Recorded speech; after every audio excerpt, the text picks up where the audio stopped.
Okay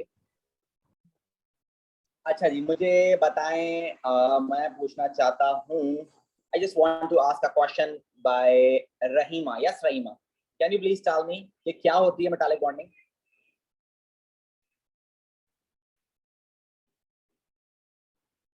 yes Rahima.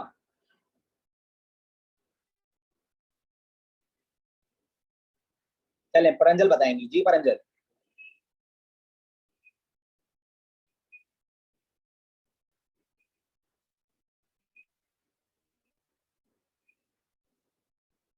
Yes बच्चों, can you hear me? I am asking a question from Pranjal. Pranjal, can you answer me? Yes, sir. So sorry, वो lag कर रहा था. Sir, it's basically a chemical bond between positively charged atoms where the free electrons are shared. Okay, very good, very good. Something relatable, something very near, very good. Yes, Abdul Moiz. Sir, it is the bond between metals where the free electrons are like you can say ejected into a sea of delocalized electrons. C localized electron, right? Very good.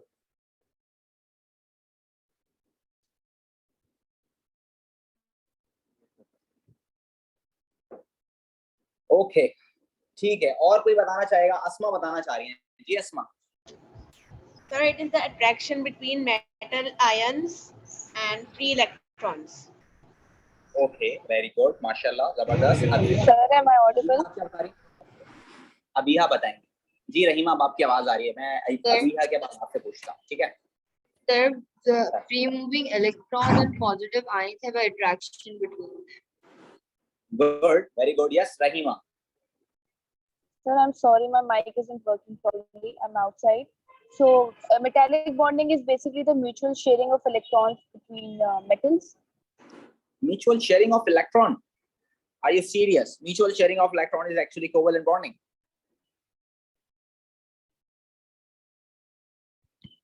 Yes, Rahima.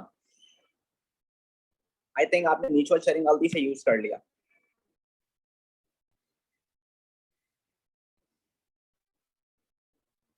Yes, Ali Aslam. Ali Aslam चाह रहे हैं कि उनको मौका दिया जाए। जी अली असलम। तो मेरा भी यही था, with the bond between two metallic atoms in which the positive ions are attracted by the delocalized electrons. Okay, अच्छा अभी तक मुझे किसी ने ये बात कंफर्म नहीं कही कि ये मेटल आयन और इलेक्ट्रॉन किसके हैं? एक एलिमेंट के हैं, अलग अलग मेटल्स के हैं, किसके हैं? अभी तक आप में से किसी ने भी ये बात कंफर्म नहीं की मुझे। तो आप में से मुझे कोई ये बात कंफर्म बता सकता है कि ये जो आयन्स और इलेक्ट्रॉन्स की आप बात कर रहे हैं, या आप एक ही एलिमेंट की बात कर रहे हैं, या आप दो अलग अलग एलिमेंट की बात कर रहे हैं, या आप दो एटम्स ऑफ डिफरेंट मेटल्स की बात कर रहे हैं, या आप सेम मेटल की बात कर रहे हैं? मुझे अभी तक कंफर्मेशन नहीं मिली है, तो कंफर्मेशन मुझे देंगे Faraz. Faraz, can you answer this?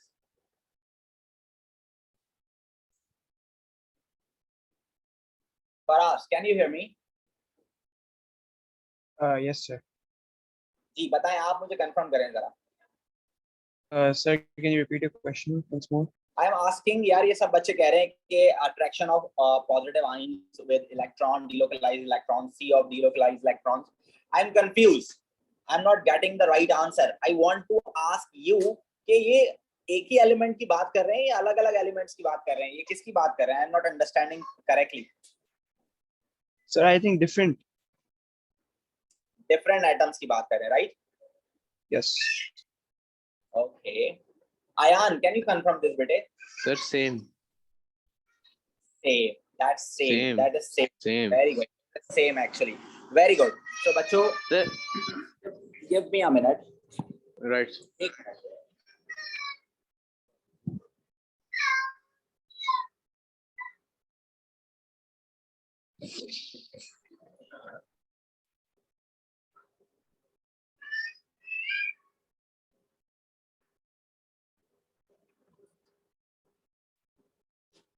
Okay, so I am back.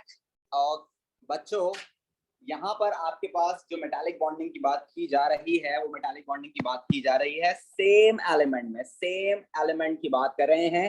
For example, if you see on the screen, we have this metal. ये कोई भी एक मेटल हो सकता है। For example, This is iron.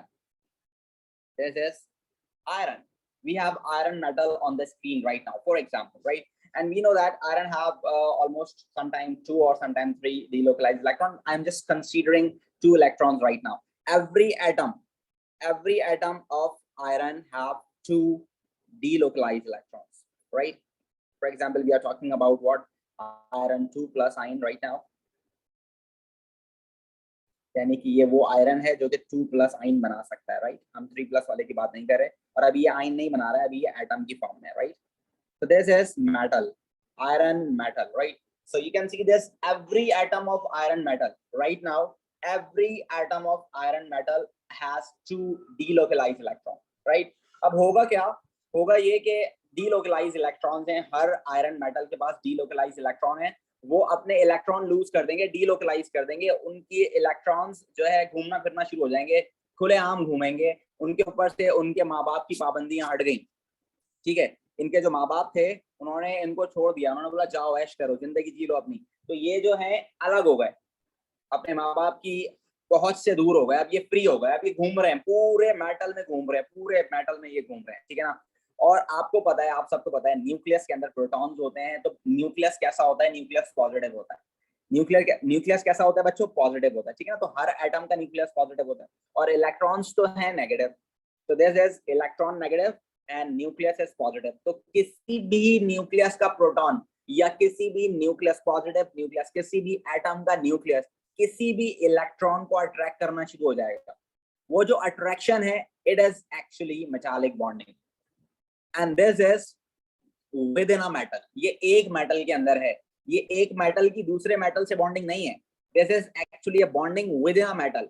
Iron के अंदर ही मेटालिक बॉन्डिंग है, that is why iron is a strong metal, right? It is actually strong solid. Why? Because इसके अपने अंदर ही बॉन्डिंग चल रही है, इनके अपने अंदर ही क्या चल रही है बच्चों?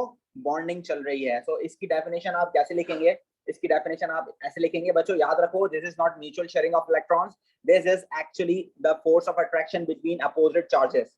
जब फोर्स ऑफ अट्रैक्शन होती है अपोजिट चार्जेस के दरमियान, तो वो कहलाता है इलेक्ट्रोस्टैटिक फोर्स ऑफ अट्रैक्शन। क्या कहलाती है वो? इलेक्ट्रोस्टैटिक फोर्स ऑफ अट्रैक्शन कहलाती है। जैसे आयोनिक बॉन्डिंग में थी, पॉजिटिव और नेगेटिव के दरमियान जो अट्रैक्शन थी वो भी इलेक्ट्रोनेगेटिव, वो भी इलेक्ट्रोस्टैटिक थी, ये भी इलेक्ट्रोस्टैटिक होगी। So you can say that बच्चों, this is electrostatic force of attraction, this is electrostatic force of attraction, this is electrostatic force of attraction। और ये किसके दरमियान है? electrostatic force of attraction between positive ions, between positive ions and delocalized electrons, and delocalized electrons। Metallic bonding होती है metal के अंदर, ठीक है ना? हर मेटल के अंदर ये बॉन्डिंग होती है, जिसके अंदर स्ट्रांग होगी वो स्ट्रांग मेटल होगा, जिसके अंदर वीक होगी वो वीक मेटल होगा। जैसे ग्रुप 1 के मेटल्स होते हैं, उनके अंदर भी मेटालिक बॉन्डिंग होती है, बट उसमें कम होती है, कम होने की वजह से, क्योंकि उनका एक ही इलेक्ट्रॉन होता है, एक ही इलेक्ट्रॉन की वजह से इलेक्ट्रॉन डीलोकलाइज इलेक्ट्रॉन्स कम होते हैं, डीलोकलाइज इलेक्ट्रॉन्स कम होते हैं तो मेटालिक बॉन्डिंग कम होती है, मेटालिक बॉन्डिंग कम होती है तो वो सॉफ्ट मेटल्स होते हैं। लेकिन क्योंकि जब आप ट्रांजिशन मेटल्स की बात करते हैं, they have multiple electrons, and these electrons are delocalized, and the attraction between the positive ions and delocalized electrons are greater, so metallic bonding is greater, they are stronger metals than, right बच्चों or not? Right, sir. Clear हो गया? सबको clear हो गया? Yes, sir. अब अगर मैं आपसे पूछूं या आपसे कोई भी पूछे कि भाई मेटालिक बॉन्डिंग कहाँ होती है, तो आप ये नहीं बोलेंगे कि metallic bonding is between 2 different metals. Be remember this,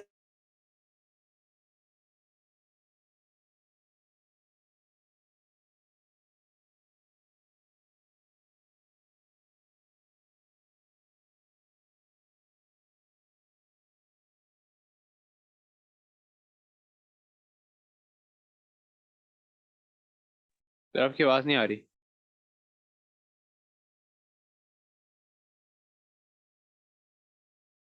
आपकी आवाज नहीं आ रही।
बच्चों मुझे सुन सकते हो आप लोग?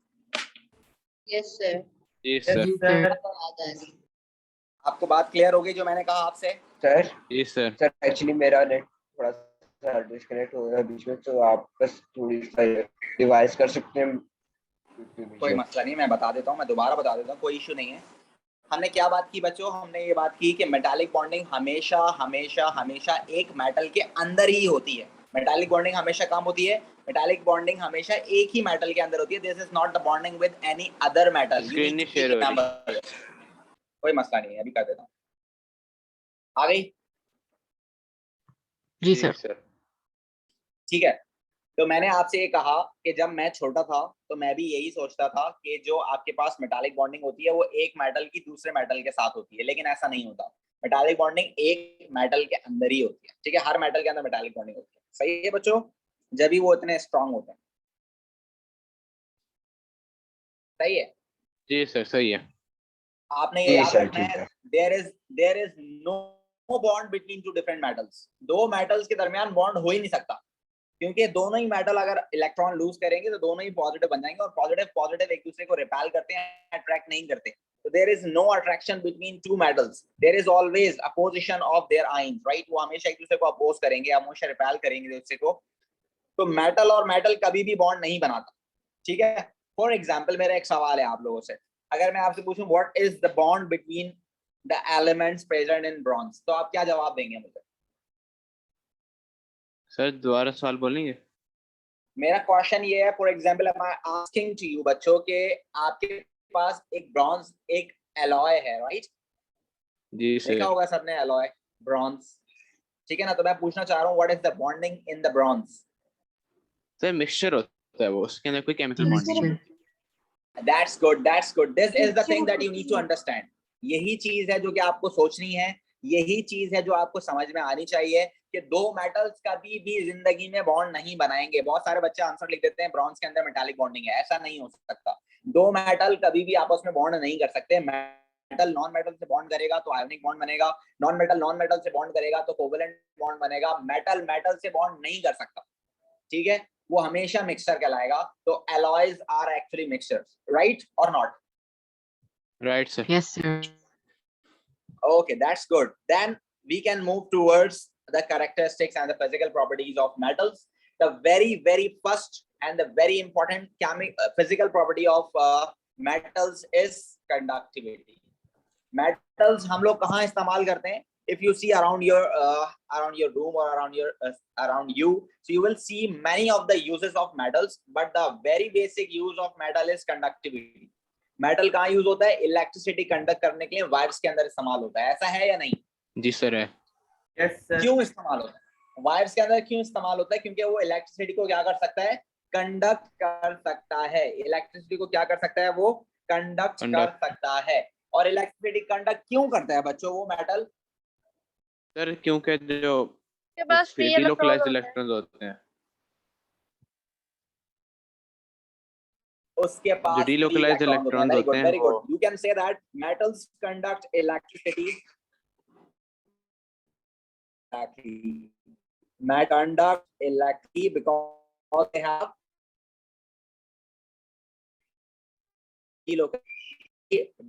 the presence of आपकी आवाज कट रही है। आप लोगों को सकता हूं एक मासूम सवाल है, मैं आप लोगों से पूछ सकता हूं? अच्छा, बात आ रही है मेरी आप लोगों को? जी सर अब आ रही है। जी सर। मेरे एक सवाल है आप लोगों से, कौन जवाब देगा? पूछिए। जी सर। असलम पहले से हाथ खड़ा करके खड़े जाता है। अस्मा रेडी रहती है माशाल्लाह से हर वक्त, अबीहा रेडी रहती हैं हम हर वक्त, अफीफा रेडी रहती है माशाल्लाह से। वेरी गुड बच्चों, you are spread as you can say that it can not be express in words. माशाल्लाह very good.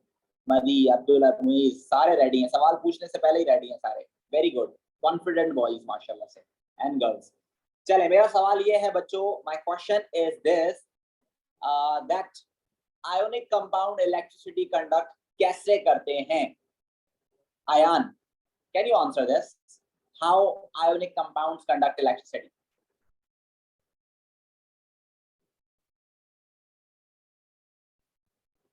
Ayan, can you answer? Sir, because positive electrons attract negative electrons. Sir, may I tell?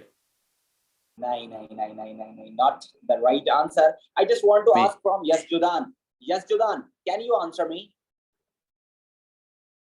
Yes Judan, can you answer me bete? Nameer, mashallah, ready है. Nameer भी ready है. हर वक्त ready रहते हैं Nameer.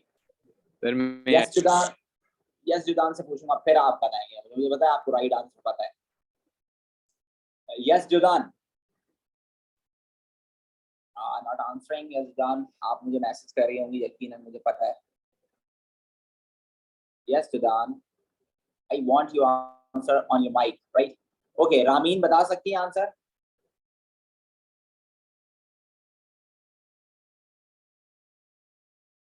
बता सकते हैं मुस्कान? Sir मैं बताऊं? चलें बताएं. कौन बताएगा मुझे? मैं बताऊं? मुझे बता रहे हैं. जी चले बताएं. मैं अभी बता रही हैं. अभी बताएंगी फिर बताएंगे. आयोनिक कंपाउंड्स इलेक्ट्रिसिटी सिर्फ मोल्टन एंड एक्वस स्टेट में कंडक्ट कर सकते हैं क्योंकि आयंस फ्रीली मूव कर सकते हैं. Very good, very good. So what is the difference between the conduction of electricity of ionic compounds and metals? Ali Aslam, क्या डिफरेंस है कि जब कोई मेटल इलेक्ट्रिसिटी कंडक्ट करता है और जब कोई आयोनिक कंपाउंड इलेक्ट्रिसिटी कंडक्ट करता है? What is the difference? Ali Sir, in terms of ये जब आयनिक कंपाउंड एक्वस में होता है और मेटल जब इलेक्ट्रिसिटी कंडक्ट करते हैं कैसे करते हैं? डिफरेंस क्या है? सर डिफरेंस ये है कि जो मेटेलिक बॉन्डिंग में जो इलेक्ट्रॉन होते हैं वो फ्रीली मूव कर सकते हैं और वो होते हैं like in the matter substance. लेकिन आयनिक कंपाउंड में क्योंकि वाटर में होते हैं तो वाटर के पूरे उस फ्लूइड में वो फ्रीली मूव कर सकते हैं. लेकिन दोनों का काम एक है कि दोनों चार्ज कैरी करके लोकोमोट करते हैं. डिफरेंस क्या है? डिफरेंस, आपकी बात बिल्कुल ठीक है. इन दोनों में कंडक्शन में डिफरेंस क्या है?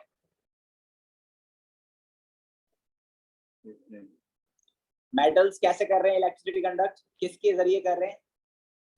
With the help of electrons delocalized. और आयोनिक हाँ, negative ions.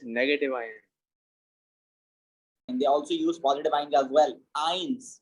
आपका डिफरेंस क्या है? डिफरेंस सिर्फ इतना है कि आयोनिक कंपाउंड यूज कर रहे हैं आयंस जबकि मेटल्स कर रहे हैं electron. This is a very crucial difference. You need to be aware about this for 1 mark. If you want to get 1 mark, if you want that you will be awarded 1 mark for this, so you need to keep remember this.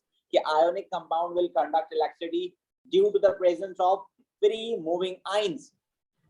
Remember this, free moving ions. And when you talk about any element, so element conduct electricity due to the presence of free moving electrons, yeah, delocalized electrons. This is the very basic difference between the conduction of compounds and metals या elements, right? So remember this. हमेशा याद रखना है आपने. वैसे मैं electrochemistry में भी आपको ये डिफरेंस लिखवाऊंगा, बट अभी आपको ये याद रखना है whenever you talk about compounds की conduction, जब कभी भी आप बात करें compounds की electricity conductivity की, तो they conduct electricity due to the presence of mobile ions. And if you talk about elements, यानी कि जो अकेले हों, तो they always conduct electricity due to the presence of delocalized electrons. Right, बच्चों?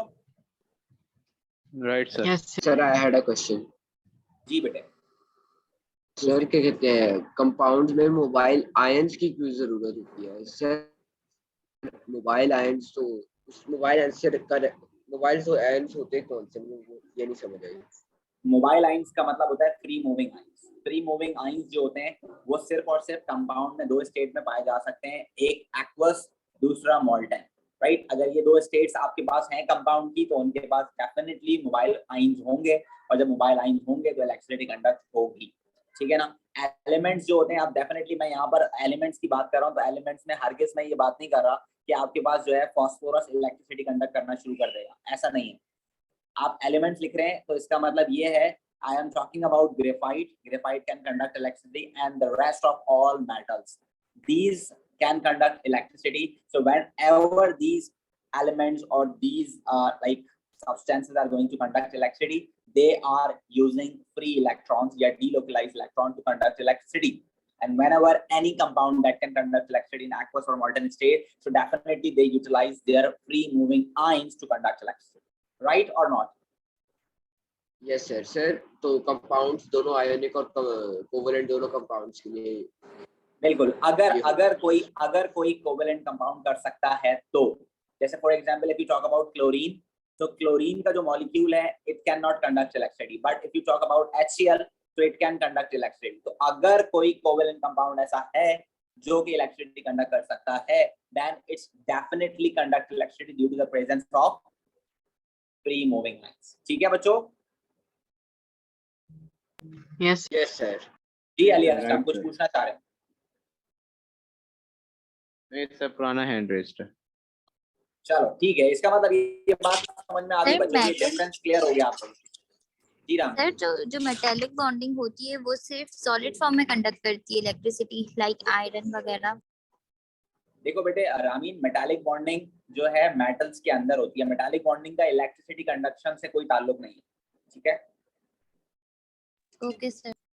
मेटालिक बॉन्डिंग हमने इसलिए पढ़ी है ताकि हमें पता रहे कि why metals are strong. Metal strong इस वजह से होते हैं क्योंकि विद इन अ मेटल आपके पास मेटालिक बॉन्डिंग होती है. ठीक है ना? अब हम बोले कि मेटल्स कंडक्टर भी होते हैं, तो मेटल्स कंडक्टर क्यों होते हैं? Because they have free electrons. ठीक है? Okay sir. अगर आपसे अगर मैं आपसे सर पूछूं वन मोर व्हाई, क्वेश्चन, जो नॉर्मल मेटल्स हैं आयरन वगैरह जो कंडक्टर्स भी हैं, तो लाइक वो तो कोवेलेंट बॉन्डिंग भी नहीं है और एटॉमिक भी नहीं है, तो फिर वो किस तरह से? नॉर्मल मेटल मतलब आप कौन से मेटल की बात करें? एग्जांपल दें. जस्ट लाइक आयरन, कॉपर वगैरह जो नॉर्मली कंडक्टर्स के तौर पे होते हैं, तो वो इलेक्ट्रिसिटी कंडक्ट क्यों करते हैं? जी. उनके पास डीलोकलाइज्ड इलेक्ट्रॉन होते हैं. इस वजह से डायग्राम देखें, ये एक मेटल की डायग्राम है. ये जो डायग्राम आपके पास बनी हुई है, this is the diagram of any metal. अब देखें इसके पास फ्री इलेक्ट्रॉन है, मूव कर रहे हैं. ये फ्री इलेक्ट्रॉन्स की वजह से ये इलेक्ट्रिसिटी कंडक्ट कर रहा है. ठीक है?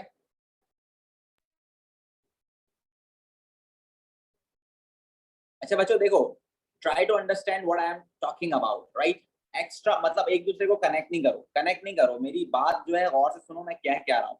मैं आपसे ये कह रहा हूँ, फॉर एग्जाम्पल मेरा क्वेश्चन है व्हाई मेटल्स आर स्ट्रॉन्ग. मेरा क्वेश्चन क्या है आपसे? Why metals are strong. मेरा क्वेश्चन क्या है आपसे बच्चों?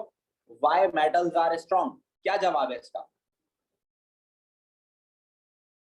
Sir, they do not involve any external bonding. नहीं. Why metals are strong? Metals strong क्यों होते हैं? मेरा सवाल ये है. इफ्रा जवाब देंगी. जी इफ्रा. Because they have high electrostatic force between them. Between them नहीं, between positive ions and delocalized electrons, right? Yes sir. Yes, that's very good. तो आपको ये पता होना चाहिए कि मेटल स्ट्रॉन्ग क्यों होते हैं, उनका मेल्टिंग बॉइलिंग पॉइंट हाई क्यों होता है? बिकॉज दे हैव हाई और strong metallic bonding in them. Right? Right? Right sir. ये बात यहाँ खत्म Yes. हो. ठीक है? अब ये बात यहाँ खत्म हो गई. इसको खत्म कर देते हैं यही बात को, इस बात को यही दफन कर देते हैं. बस मेटालिक बॉन्डिंग इसलिए है कि मेटल स्ट्रॉन्ग है, हाई मेल्टिंग पॉइंट है, बॉइलिंग पॉइंट है. खत्म हो गई बात. ठीक है ना? ये बात यहाँ खत्म हो गई. Now the second question is this, why metals conduct electricity. क्यों करते हैं metals electricity conduct? Sir, due to delocalized electrons. क्योंकि उनके पास डीलोकलाइज्ड इलेक्ट्रॉन्स होते हैं, इसलिए वो इलेक्ट्रिसिटी भी कंडक्ट करते हैं. ठीक है? उनके पास डीलोकलाइज्ड इलेक्ट्रॉन है तो वो इलेक्ट्रिसिटी भी कंडक्ट कर रहे हैं. Is that clear to you all, to all of you? Yes sir. इसमें कोई मसला तो नहीं है ना? अब देखें, अब थर्ड No, चीज है. sir. अब थर्ड चीज ये है कि फॉर एग्जांपल आपके पास कोई मेटल है, आपने उसको मोड़ा तो वो मुड़ गया. कोई मेटल आपके पास है, कोई आयरन रॉड आपके पास है, कोई सिल्वर रॉड आपके पास है, कोई कॉपर वायर आपके पास है, आपने उसको मोड़ने की कोशिश की और वो मुड़ गया. This process is known as malleability. क्या बोलते हैं इसको? मैलेबिलिटी. ठीक है? Right sir. अब ये मैलेबल क्यों होते हैं? अब सवाल ये है, third question is why metals are malleable. तीसरा क्वेश्चन क्या है? Why metals are malleable. ठीक है ना? Now you can see on the diagram, if you focus on the diagram बच्चों, जस्ट सी द डायग्राम. ये डायग्राम क्या कह रही है? You can see this. ये एटम्स की एक दूसरे के ऊपर लेयर स्टडी, राइट और नॉट? राइट. अब अगर Yes. आप फॉर एग्जांपल फोर्स अप्लाई करते हो, आप किसी तरह की फोर्स अप्लाई कर रहे हो, किसी भी तरह से आप यहाँ पर फोर्स अप्लाई कर रहे हो, चाहे आप कुछ भी कर रहे हो, किसी भी तरह हैमर कर रहे हो, whatever you are applying force over here, यहाँ पर आप फोर्स अप्लाई कर रहे हो. So actually atoms are set in layers. वो एक दूसरे के ऊपर लेयर्स पर सेट हुए हैं. तो these layers can slide over each other. ये एक दूसरे पे क्या कर सकती हैं? स्लाइड कर सकती हैं. जब ये स्लाइड कर जाते हैं तो इनकी शेप चेंज हो जाती है, राइट और not? Yes, sir.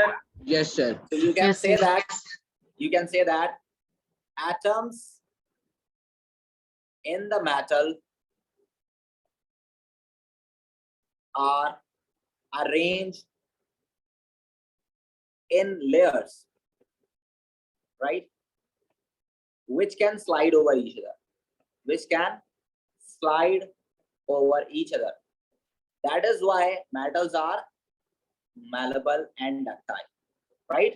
That is why metals are malleable and ductile. Ductile का मतलब होता है कि वो आपके पास जो है मतलब थिन वायर्स और शीट्स के अंदर कन्वर्ट हो सकते हैं, ठीक है ना? आप उसको जो है पतले पतले तारों में और पतली पतली शीट्स में कन्वर्ट कर सकते हैं. And they will strong, remember they will always stronger because चाहे आप पतले वायर में कन्वर्ट कर दें, चाहे आप उसको पतली शीट में कन्वर्ट कर दें, चाहे आप उसको तोड़कर एक छोटा पीस निकाल लें उसका, वो स्ट्रॉन्गर ही रहेगा. वो स्ट्रॉन्गर क्यों रहेगा? क्योंकि उस छोटे से पीस में भी मेटालिक बॉन्डिंग होगी. ठीक है ना बच्चों? जी सर, ठीक. So this is the very important part of metals. You need to keep remember this page. This page is very important for getting the marks in the chapter of metals. Is that clear to all of you or not? Sir. Yes, sir. G. Now you can ask any type of question Sir, about these metals. Sir, metals जो strong होते हैं ना, तो वो slide कैसे कर रहे हैं? मेटल स्ट्रॉन्ग होते हैं, बिल्कुल मेटल स्ट्रॉन्ग होते हैं, लेकिन वो इतने स्ट्रॉन्ग होते हैं कि आपकी जो ताकत होती है उससे जो है वो मूव नहीं कर सकते. आपको उनसे ज्यादा फोर्स अप्लाई करना पड़ेगी उनके ऊपर. फॉर एग्जांपल अगर आप देखें तो जब आपके पास कोई बारीक सा तार होगा तो आप उसको आराम से अपने हाथों से मोड़ लेते हैं. लेकिन अगर आपके पास कोई स्ट्रॉन्ग और थोड़ी सी मोटी सी रॉड होगी या सरिया टाइप की कोई चीज होगी तो आप उसको अपने हाथों से नहीं मोड़ सकते. उसको मोड़ने के लिए आपको हैमर की जरूरत पड़ेगी या आप किसी और तरह से फोर्स उस पर लगाएंगे तब जाके वो मुड़ेगा. ठीक है ना? जब आप उसको जितना थिन करते रहेंगे उसकी जो एबिलिटीज हैं, उसकी जो जितना स्ट्रॉन्ग है वो ऐसा उसकी जो एबिलिटी है वो कम होती रहेगी ना, वो कम ताकतवर हो जाएगी, स्ट्रेंथ उसकी कम होती रहेगी. लेकिन जैसे ही वो थोड़ा बड़े पीस में होगा तो you can say that reshape by your force. You need to use some external force for that, right or not? Right, sir. Yes. ठीक है. तो Sir? इतने अच्छा ये बात याद रखें. एक और बात मैं आपको बता देता हूँ. मेटल्स जो होते हैं ना, मेटल्स उनकी ये जो एबिलिटी है कि वो स्ट्रॉन्ग तो होते हैं, डेफिनेटली मेटल्स स्ट्रॉन्ग होते हैं क्योंकि उनमें मेटालिक बॉन्डिंग होती है, लेकिन वो मेलेबल भी होते हैं. यानी कि अगर आप देखें तो अगर आप लोग के घर में गेट वगैरह लगे होते हैं लोहे के, अगर वो हम पतले से शीट वाला गेट बनवा लें तो कोई भी उस पर हिट करता है वो गेट मुड़ जाता है या वो खिड़की मुड़ जाती है. ठीक है ना?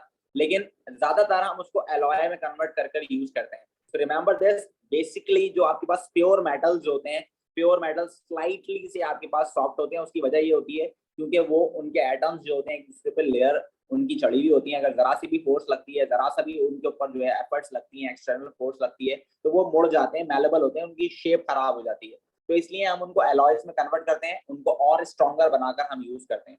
ज्यादातर हमारे दरवाजों पर, हमारे खिड़कियों पे हम स्टेनलेस स्टील यूज करते हैं, हम प्योर आयरन यूज नहीं करते. प्योर आयरन रस्ट भी हो जाता है, रिएक्शन भी कर जाता है, इसलिए हम उसको स्टील की फॉर्म में यूज करते हैं और उसको और स्ट्रेंथ प्रोवाइड करने के लिए हम उसको एलॉय में कन्वर्ट करते हैं. अदरवाइज एलॉय में कन्वर्ट हो जाएगा तो फिर वो एक दूसरे पर स्लाइड नहीं होते. मैंने आपको मिक्सचर में दिखाया था ना करके कि वो डिफरेंट एटम्स के साइज आ जाते हैं तो फिर वो एक दूसरे पे स्लाइड नहीं करते. अभी सारे एटम्स एक साइज के हैं तो they can slide over each other. That is why they are a little bit malleable, a little bit soft, right? Right sir. Sir इसकी एग्जांपल कॉपर हो सकती है, जो कॉपर की तारें घर में लगती हैं. बिल्कुल. कॉपर को आपने वायर में कन्वर्ट किया ना, एक बड़ा सा कॉपर को आपने पतले से वायर में कन्वर्ट कर दिया, इसका मतलब this is ductility. It is showing you the ductility, right? Yes sir. जी. और किसी का कोई सवाल? डक्टिलिटी का मतलब ये होता है कि वो किसी भी चीज में आराम से ट्रांसफॉर्म कर सकते हैं, किसी भी चीज मतलब में कि नहीं, उनको वायर में और हाँ पतले पतले वायर्स के अंदर, पतली पतली शीट्स के अंदर कन्वर्ट करने को डक्टिलिटी बोलते हैं। किसी भी शेप में उसको कन्वर्ट करना है तो that is malleability, right? Sir, for example, gold. बिल्कुल, गोल्ड को आप देखें, आप उसके नेकलेसेस बनाते हैं, उसकी आप जो है बैंगल्स बनाते हैं, उसके आप ब्रेसलेट बनाते हैं, हर तरह से आप उसको जो है ना रीशेप कर सकते हैं। तो this is actually what the ability of metal, that they can change their shape by the force, by the external force, right? And the force can be in the form of heat as well. Ji Ayan. Sir, what are the factors that affect the malleability and ductility of a metal? Difference पूछ रहे हैं? जी, जो factors जो affect कर सकते हैं एक malleability और ductility of metals को? बिल्कुल अफेक्ट कर सकते हैं। फॉर एग्जांपल, अगर आप बाहर से कोई फोर्स अप्लाई कर रहे हैं, आप प्रेशर अप्लाई कर रहे हैं उसके ऊपर, तो pressure can change the shape of any metal. So this is one of the factor. For example, if you are heating any metal, na, so heat can also affect the shape of metal. So malleability बोलते हैं किसी भी तरह के change in shape of metal, right? और ductility बोलते हैं conversion of the metals into thin wires and thin sheets. तो उसको करने के लिए आप फोर्स भी लगा सकते हो, प्रेशर भी लगा सकते हो और हीट भी यूज कर सकते हो। ठीक है, right sir. Yes, anyone else? कोई भी सवाल जो आप पूछना चाहते हैं? सर लिक्विड मर्क्यूरी जो लिक्विड स्टेट में होता है, उसमें भी यही ऐसे ही होगा? लिक्विड मर्करी डेफिनेटली आपके पास इलेक्ट्रिसिटी कंडक्ट करेगा due to the presence of delocalised electrons, but it is liquid, so definitely उसके अंदर मैलेबिलिटी और डक्टिलिटी की हम बात नहीं करेंगे क्योंकि वो सॉलिड नहीं है। यस सर, ठीक है जी। और कोई बच्चा कोई सवाल पूछना चाहे? सर, जब ये मोल्टन स्टेट में होते हैं तो प्रोटॉन्स भी कितने मूव करते हैं? नहीं, एटम्स आपके पास जो होते हैं, एटम्स जब आप किसी भी चीज को मेल्ट करते हो तो उसके अंदर उसके आयन्स मूव करते हैं, अगर वो आयोनिक कंपाउंड हो, ठीक है ना। बट दिस इज मेटल, तो उसके अंदर उसके प्रोटॉन्स क्यों मूव करेंगे? प्रोटॉन्स तो न्यूक्लियस के अंदर कैद है ना, अगर मूव करेगा तो आपके पास कौन करेगा? एटम कर सकते हैं, ठीक है ना। यस सर, ओके जी। और किसी का कोई सवाल? Everything clear to all of you? Yes, sir.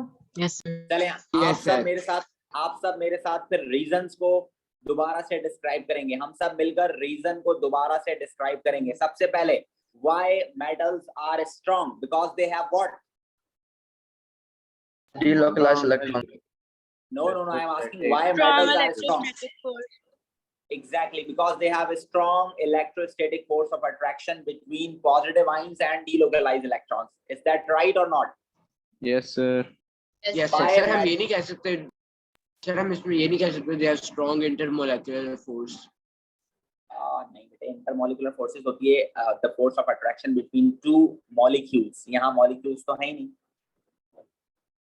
Okay sir, yes sir, ठीक है, इंटरमोलिकुलर फोर्सेस होती है, जैसे आपके पास कार्बन डाइऑक्साइड का एक मॉलिक्यूल बन गया और दूसरा भी कार्बन डाइऑक्साइड का एक मॉलिक्यूल बन गया, तो दो कार्बन डाइऑक्साइड के मॉलिक्यूल्स के दरमियान जो अट्रैक्शन होगी वो होगी इंटरमोलिकुलर फोर्स। ठीक है, अपोजिट चार्जेस की फोर्स हमेशा इलेक्ट्रोस्टैटिक होती है। दोबारा से बच्चों, why metals are strong? Because they have what? जल्दी से, why metals are Strong strong? electrostatic forces between oppositely charged ions. Very good. Between positive charge ion and delocalized electron. Oppositely charge ions नहीं है यहाँ पर, एक positive ion है और दूसरा electron है। ठीक है, ठीक है बच्चों? Yes sir. And why they have high melting and boiling point? Why metals have high melting and boiling point? Because they have Force वही between them. Electrostatic forces. exactly the same answer, because the electrostatic force of attraction between positive ions and delocalized electrons. Very good. Why metals are conductors? Due to the presence of delocalized. Due to their delocalized Presence electrons. of delocalized electron. Shabash, very good. Why ionic compounds are the conductors in aqueous and molten state? They have Due to the- delocalized. Due to delocalized No, electrons. ions. Ions, Ions, delocalized ions, ions. mobile ions. Very good. Shabash. Why metals are malleable? Due to its layeric structure, they can slide over the Yes, over the they molecules. They are layered structures and the layers can slide over each other. Very good. Every one of you, perfect. This is it's a complete metal that you need to understand, that you need to learn, and we learned this during the class as well. Right now हमने अभी के अभी याद कर लिया इसको। बेहतरीन बच्चों, चलें इसका जवाब अब हम कर लेते हैं फिर in the form of question answers. Yes, पहले क्वेश्चन का आंसर मुझे जल्दी से बता देंगी अबीहा।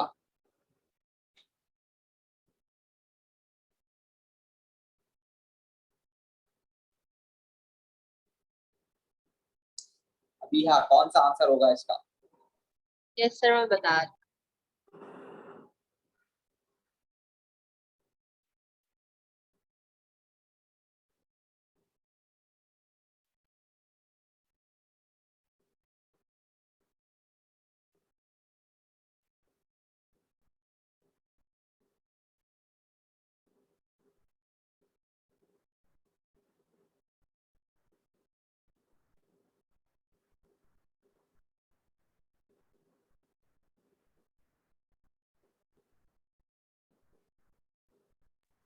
सर सी आंसर है। यस, कौन बच्चा इसको सेकंड करने वाला है कि इसका आंसर सी ही है?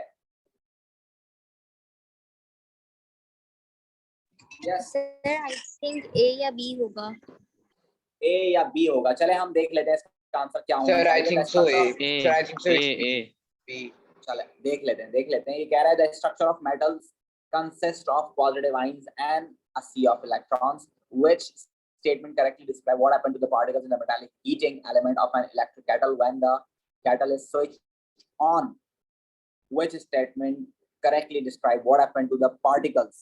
Particles के साथ क्या होगा in the metallic heating element of an electric kettle when the kettle is switched on? Electrons move in both direction. Electrons दोनों डायरेक्शन में मूव नहीं कर सकते, ठीक है ना? दोनों डायरेक्शन में इलेक्ट्रॉन्स कभी भी मूव नहीं करते, ठीक है? Electrons move in one direction. It can be the right answer, but there is no connection of electricity. Yes, they are connecting with the electric kettle, right? This is electric. Yes, this is electric kettle. So when we talk about electricity, so definitely electrons start moving from positive to negative, right? So it should be in one direction. Then electrons move in one direction and positive ion move in an opposite direction. Positive ion move in one direction only in the element. Yes बच्चों, so what should be the right answer? Ali Aslam, क्या होना चाहिए इसका right answer?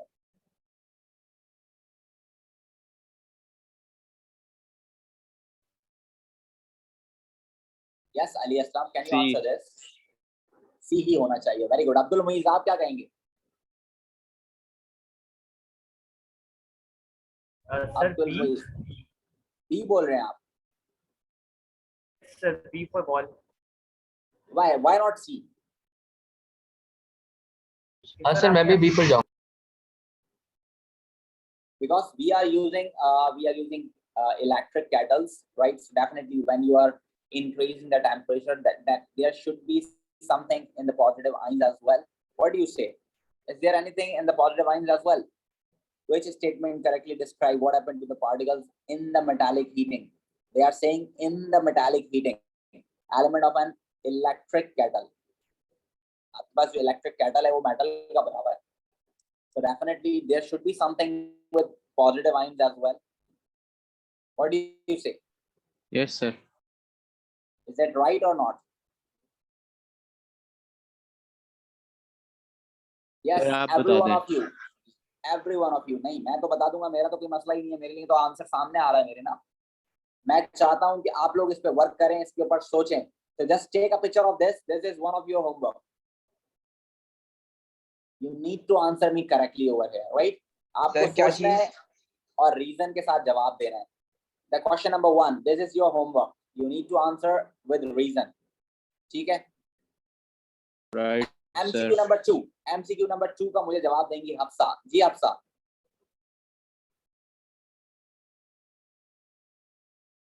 Hafsa, can you answer this? Sir, A. Two properties of metal are given. It is malleable. It is conductor of electricity. Which of these properties are due to the layers of?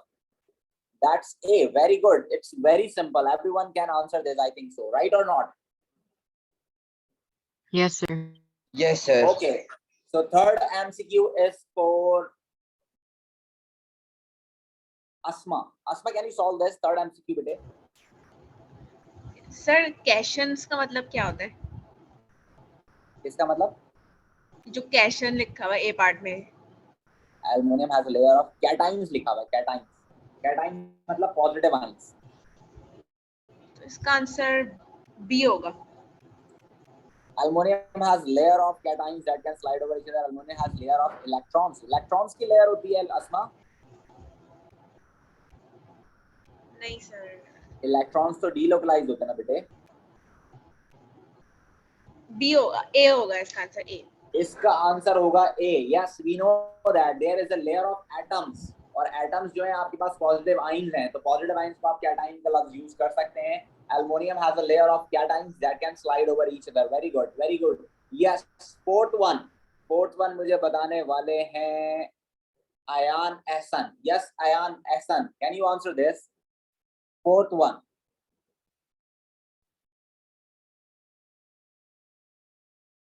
Ayan Ehsan. Ayaan Ahmed भी है sir B नहीं है। B.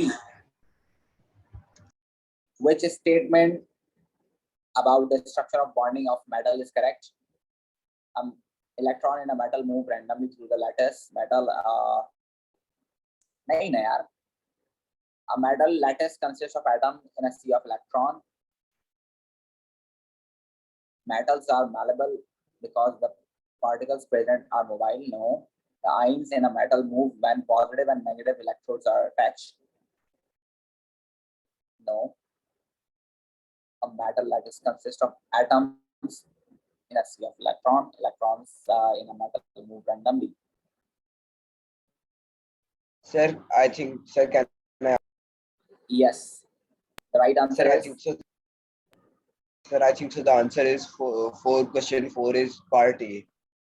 part A. A. A metal lattice consists of atoms. Atoms तो नहीं होते हैं उसके अंदर, पॉजिटिव आयंस होते हैं बेटे।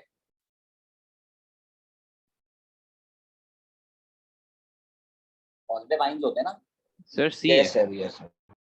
Right answer should be B. Electrons are delocalized.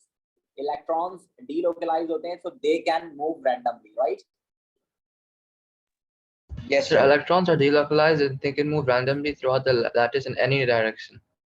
Yes, yes. Atoms are delocalized. Delocalized का मतलब they can move throughout the metal, right? Okay. Question number 5. Which statement is correct for all metals? Now this is very, very simple. Yes, Hafsa, can you please answer this one? Sir question 4 का क्या बताया आपने? B? B for ball, right? Right. Ji Hafsa, can you answer question number 5? Sir, C. They conduct electricity by the movement of electrons. Very good. Very, very good. All the metals are going to conduct electricity by the movement of electrons. Perfect. अगर आपको ये बात ना पता होती तो आप ions वाला भी आंसर लगा सकते थे, बट मैंने क्लियर कर दिया है। Metals can conduct electricity due to the movement of electrons, while compounds can conduct electricity by the movement of ions. Very good. Question number 6. Metals conduct electricity. The movement of which particle is responsible for the conductivity is the very simple again. जी, इसका answer मुझे बताना है आपने। रामीन बताएंगे मुझे इसका answer. Ramin, can you answer this बेटे? C. C for electrons. Very good. Electrons are the right answer. C for cat. Electron is the right answer. Sir? Yes. Question number 7. Sir question number 3 का answer क्या था? Question number आवाज cut 3 गई कौन थी। सा था? इसका आंसर था आपके पास A. राइट। Yes. जी। कैटायंस और प्रोटॉन्स में क्या फर्क होता है? कैटाइंस और प्रोटॉन में बहुत बड़ा फर्क होता है। कैटाइंस होते हैं पॉजिटिव आयंस, ठीक है। जब कोई एटम अपना इलेक्ट्रॉन लूज करता है तो वो पॉजिटिव आयन बनाता है और वो पॉजिटिव आयंस कैटाइंस कहलाते हैं, ठीक है ना। और प्रोटॉन्स तो आपके पास न्यूक्लियस के अंदर होते हैं। They are particles, they are sub atomic particles जो कि हर एटम में मौजूद होते हैं, हर आयन में मौजूद होते हैं और वो पॉजिटिव होते हैं, ठीक है। ठीक है जी। चलें, क्वेश्चन नंबर 7 का आंसर मुझे बताएंगे Ryan. Ryan, can you answer this बेटे? Which diagram best represent the structure of solid metal?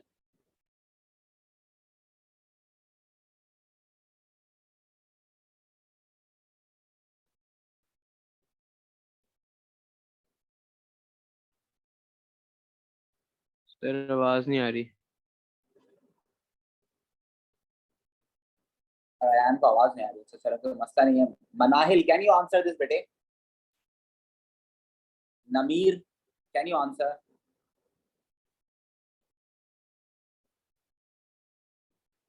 Confusion है इसमें थोड़ी सी। क्या कह रहे हो? कंफ्यूजन है? जी सर, कंफ्यूजन है स्ट्रक्चर में। Sir can I answer? क्या कह सर रहे हो? ये बी लग रहा है। कौन सा आंसर है? बी। बी या C? B B. B for ball. Yes. Okay. Sir lyrics के लिहाज से तो सी होना चाहिए मेरे हिसाब से। B answer. Sir I think so that the answer is C. C answer है। सर लिरिक स्ट्रक्चर अगर आप उसको उसमें रखें। हाँ सर, आंसर सी। देखिए बात सुने, मेरी बात सुने। डी तो बिल्कुल भी नहीं हो सकता। डी में सारे इलेक्ट्रॉन बाहर चले गए ना, बिल्कुल ही अलग हो गए इलेक्ट्रॉन्स। वैसे डी आंसर हो सकता है, और बी और सी में तकरीबन सेम ही है दोनों, और ए तो बिल्कुल ही गलत है। ए तो आंसर हो ही नहीं सकता। तो इसका आंसर बच्चों डी होना चाहिए। क्या बोलते हैं आप लोग? इसका आंसर डी इस हिसाब से होना चाहिए कि लेयर्ड स्ट्रक्चर भी है वहां पर और इलेक्ट्रॉन्स भी डीलोकलाइज हैं। क्या कहते हैं आप लोग? सर लेकिन फिर पॉजिटिव रिपेल करता है। How can they attract? They are nucleus ना, वो पॉजिटिव चार्ज तो नहीं है ना, वो तो न्यूक्लियस पॉजिटिव दिखा रहा है। अच्छा तो सर ये पॉजिटिव आयंस है? जी ये पॉजिटिव आयंस नहीं है, ये पॉजिटिव न्यूक्लियस का पॉजिटिव दिखा रहा है, प्रोटॉन का पॉजिटिव दिखा रहा है। उन्होंने इलेक्ट्रॉन लूज नहीं, इलेक्ट्रॉन उनके आसपास लिखा ही था घूम रहे पॉजिटिव हैं। आयन है। सर लेकिन क्या कहते हैं मेटेलिक बॉन्डिंग में जब ये तो तब इलेक्ट्रिसिटी कंडक्ट होती है, इलेक्ट्रॉन तो तब मोबाइल होते हैं जब वो लिक्विड होते हैं। नहीं ना, तो मेटल सॉलिड के अंदर ही डीलोकलाइज इलेक्ट्रॉन है। मुझे सी इसलिए नहीं लग रहा क्योंकि उसके अंदर इलेक्ट्रॉन्स डीलोकलाइज नहीं है, वो बिल्कुल एस्टैब्लिश इलेक्ट्रॉन्स रखे हुए हैं, उन्होंने फिक्स पोजीशंस पे रखे हैं, इसलिए मुझे वो अच्छा नहीं लग रहा आंसर। सर फिर क्या बोलते हैं दोनों प्रॉपर्टीज या तो डीलोकलाइज इलेक्ट्रॉन का मतलब होता है they are free moving electron. Yes sir, it's D then. हाँ तो ये दोनों सेटिस्फाइड जो हो रही हैं वो डी में हो रही हैं। बी के अंदर भी देखो इलेक्ट्रॉन और मेटल्स जो मेटल आयंस जो हैं, वो एटम्स जो हैं वो आपके पास डीलोकलाइज नहीं है, वो एस्टैब्लिश हैं, सारे एक जगह पर सेट हुए हैं। तो डीलोकलाइज इलेक्ट्रॉन, अब मेरे हिसाब से इसका आंसर डी होना चाहिए, और सर बी इसका क्यों नहीं आंसर हो हो सकता है। हाँ यही कह रहा हूँ, बी भी इसका आंसर हो सकता है। उसकी वजह ये है कि बी के अंदर भी इलेक्ट्रॉन्स बीच में भी घूमते हुए नजर आ रहे हैं, लेकिन वो बड़े उन्होंने सेट अरेंज मैनर में रखे हुए हैं। डीलोकलाइज का मतलब अरेंज नहीं होता। ये क्वेश्चन डेफिनेटली पुराना क्वेश्चन होगा, और जिसमें अभी प्रॉब्लम्स आ रही हैं। ऐसी प्रॉब्लम्स आती नहीं है क्वेश्चन के अंदर, इन्होंने जो है सेम बना दिया बिल्कुल, और इस वजह से इसमें प्रॉब्लम आ रही है। मैं इसका आंसर आपको देख के कंफर्म करूंगा। वैसे मेरे हिसाब से इसका आंसर बी या डी में से होना चाहिए, ए और सी बिल्कुल नहीं हो सकता। इसकी मार्किंग स्कीम नहीं पड़ी थी आपके पास? मार्किंग स्कीम पड़ी भी नहीं है, मैं खुद ही सॉल्व करता हूँ सारे क्वेश्चंस, मैं खुद मार्किंग स्कीम बनाता हूँ। ये पुराना क्वेश्चन डाल दिया है मेरे असिस्टेंट ने इसके अंदर, और इसमें ये प्रॉब्लम आ रही है, तो मैं इसको देख के बताऊंगा। इसका आंसर बी या डी में से ही होगा, और मेरा जहां तक ख्याल है इसका आंसर बी होना चाहिए। डी इसलिए नहीं होना चाहिए क्योंकि उसके अंदर सारे इलेक्ट्रॉन्स ने बाहर निकाल दिए, बीच में कोई भी इलेक्ट्रॉन नहीं दिखा रहा है। इसका आंसर मेरे हिसाब से बी है, बी फॉर बॉल। और डी इसलिए नहीं कह रहा हूं मैं क्योंकि डी के अंदर इसने सारे इलेक्ट्रॉन बाहर निकाल दिए, बीच में कोई इलेक्ट्रॉन नहीं दिखाया इसने। सी मैं इसलिए नहीं बोल रहा हूँ क्योंकि उसके अंदर उसने बड़े ही बेहतरीन अरेंज मैनर में इलेक्ट्रॉन रख दिए हैं। और ए मैं इसलिए नहीं बोल रहा हूँ क्योंकि नेगेटिव आयन तो होते ही नहीं है। तो मेरे हिसाब से इसका आंसर बी होना चाहिए, बी फॉर बॉल, और बाकी आपको कंफर्म कर दूंगा। ठीक है sir I don't think so that it is D because sir protons क्या कहते हैं पॉजिटिव आयंस के आपस में जो है इतनी वो स्पेस नहीं है for the electrons to pass through. तो स्पेस की तो खैर है, वो जो आपको दिखा रहे हैं ना वो सॉलिड वाला, उसका मसला इतना नहीं है। लेयर तो उसमें भी बनी हुई है, देखें वो हो सकता है उन्होंने डायग्राम चौड़ी करके खोल के दिखा दी हो तो इलेक्ट्रॉन बीच में घूमता हुआ नजर आ रहा है। स्पेस का मसला नहीं है। इस वक्त हम सॉलिड की बात नहीं कर रहे हैं कि particles are completely join together. इसमें मेटल्स की बात हो रही है और मेटल्स के अंदर इसने हो सकता थोड़ी सी स्पेस बना के दिखा दी हो, डायग्राम थोड़ा चौड़ा करके दिखा दी हो, ये अपनी मर्जी से कुछ भी कर सकते हैं। लेकिन वो लेयर्ड स्ट्रक्चर ही बना हुआ है बी के ऊपर भी ना, बी भी लेयर्ड स्ट्रक्चर ही है। अब उसने इलेक्ट्रॉन की वजह से बीच में स्पेस क्रिएट कर दी है।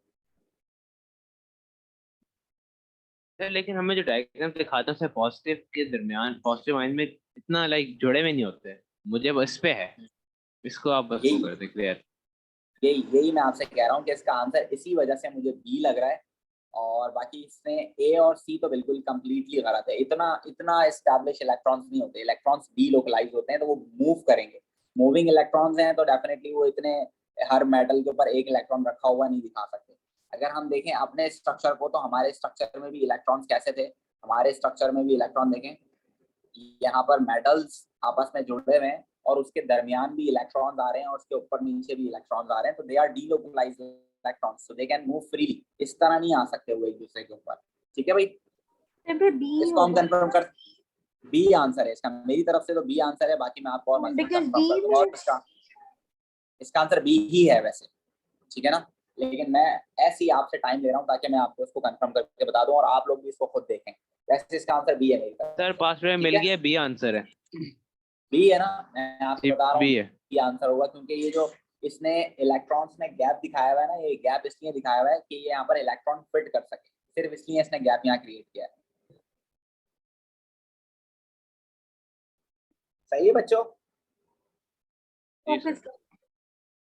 बस आपने ये याद रखना है। देखिए हमें मसला ये है कि अब उसने क्या किया, सारे मेटल्स आयन को एक जगह जमा किया और इलेक्ट्रॉन बाहर निकाल दिया। ऐसा हो ही नहीं सकता, इलेक्ट्रॉन बाहर कर दिए सारे उसने। दूसरा ये कि उसने एक लेयर बना दी इलेक्ट्रॉन्स की।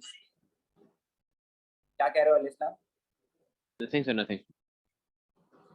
तो इसमें गलतियां जो थी ना, ए में तो कंप्लीटली नेगेटिव आयन होते ही नहीं, तो बिल्कुल ही गलत है। सी इसलिए कंप्लीटली गलत है क्योंकि उसके अंदर जो उसने इलेक्ट्रॉन्स हैं उसकी लेयर्स बना दी, इलेक्ट्रॉन्स की लेयर नहीं होती, वो डीलोकलाइज होते हैं।